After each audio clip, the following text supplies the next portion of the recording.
வணக்கம். நம்ம எல்லாருக்குமே நம்ம வீடுங்கிறது வெறும் ஒரு கட்டடம் இல்ல. அது நம்மளோட ஒரு பெரிய கனவு.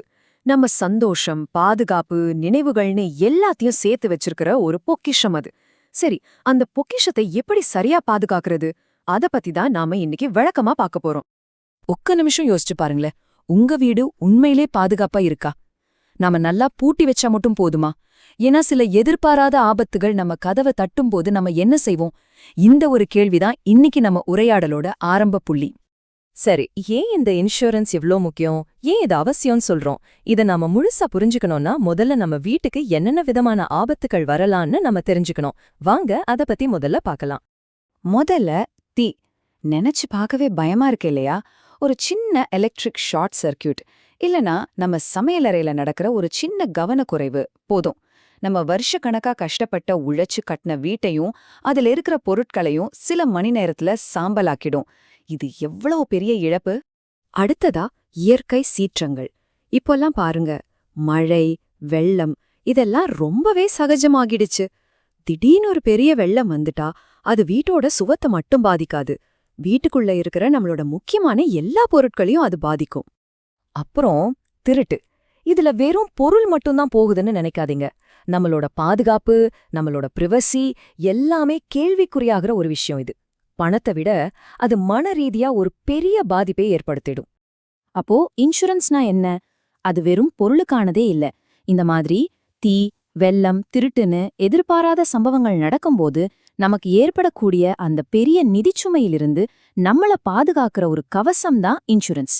பணத்தை விட முக்கியமா இத நமக்கு ஒரு மன அமைதியை கொடுக்கும். சரி, இத்தனை பிரச்சனைகளுக்கும் ஒரு தீர்வு இருக்கான்னு கேட்டா நிச்சயமா இருக்கு. அதுதான் ஹவுஸ் ஹோல்டர்ஸ் இன்சூரன்ஸ்.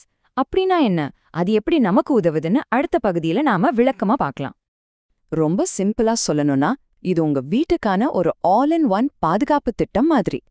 இது உங்க வீட்டோட கட்டிடத்தை மட்டும் இல்லாம வீட்டுக்குள்ள இருக்கிற உங்க விலை மதிக்க முடியாத பொருட்களையும் சேர்த்து பாதுகாக்கிற ஒரு முழுமையான பாலிசி. இந்த பாலிசியோட ஒரு பெரிய பிளஸ் பாயிண்ட் என்னன்னா, இது ரெண்டு முக்கியமான விஷயங்களை ஒரே பாலிசில கவர் பண்ணிடுது. ஒன்னு, உங்க வீட்டோட கட்டுமானம், அதாவது செவுரு, கூரை இந்த மாதிரி விஷயங்கள். இன்னொன்னு, வீட்டுக்குள்ள இருக்கிற உங்க உடைமைகள், அதாவது உங்க ஃபர்னிச்சர், டிவி, ஃப்ரிட்ஜ் இந்த மாதிரி பொருட்கள். இங்கேதான் நீங்க உங்க பொருட்களோட மதிப்பை சரியா கணக்கிட வேண்டியது ரொம்ப ரொம்ப முக்கியம். சரி, இந்த பாதுகாப்பு வலையில என்னென்ன விஷயங்கள் எல்லாம் கவர் ஆகும், எதுக்கெல்லாம் நமக்கு நஷ்ட ஈடு கிடைக்கும்னு இப்ப நாம இன்னும் கொஞ்சம் தெளிவா பார்க்கலாம் வாங்க. இந்த பாலிசியில கிடைக்கிற பாதுகாப்பு ரொம்பவே விரிவானது. இங்க பாருங்க, நம்ம ஆரம்பத்துல பேசின தீ விபத்து, புயல், வெள்ளம் மட்டும் இல்லாம கலவரங்கள்னால ஏற்படுற சேதம், திருட்டு, கொள்ளைன்னு பல எதிர்பாராத ஆபத்துகளுக்கும் இதுல பாதுகாப்பு கிடைக்குது. ஒரு பாலிசியில என்ன கவர் ஆகும்னு தெரிஞ்சுக்கிறது எவ்வளவு முக்கியமோ அதை விட முக்கியம் அதுல என்ன கவர் ஆகாதுன்னு தெரிஞ்சுக்கிறது. அப்பதான் நாம ஒரு தெளிவான முடிவை எடுக்க முடியும் இல்லையா? இந்த ஸ்லைட்ல ரொம்ப தெளிவா இருக்கு பாருங்க. தீ, இயற்கை சீற்றம், திருட்டு இதுக்கெல்லாம் கிளைம் கிடைக்கும். ஆனா நாமளே வேணும்னு நம்ம பொருளுக்கு சேதம் விளைவிச்சா அல்லது போர், அணுசக்தி அபாயங்கள்னால ஏற்படுற சேதங்களுக்கு கிளைம் கிடைக்காது. அதனால பாலிசி டாக்குமெண்ட்டை ஒரு தடவைக்கு 2 தடவை முழுசா படிக்கிறது ரொம்பவே நல்லது. அப்போதான் கிளைம் பண்ணும்போது எந்த குழப்பமும் வராது. சரி, ஒருவேளை துரதிர்ஷ்டவசமா ஏதாவது அசம்பாவிதம் நடந்துருச்சு, அப்போ நஷ்ட ஈடு வாங்குறது எப்படி? அந்த கிளைம் பண்ற ப்ராசஸ் ரொம்ப சிக்கலா இருக்குமா? இல்லவே இல்ல. அது எவ்வளவு சுலபம்னு இப்ப பார்க்கலாம்.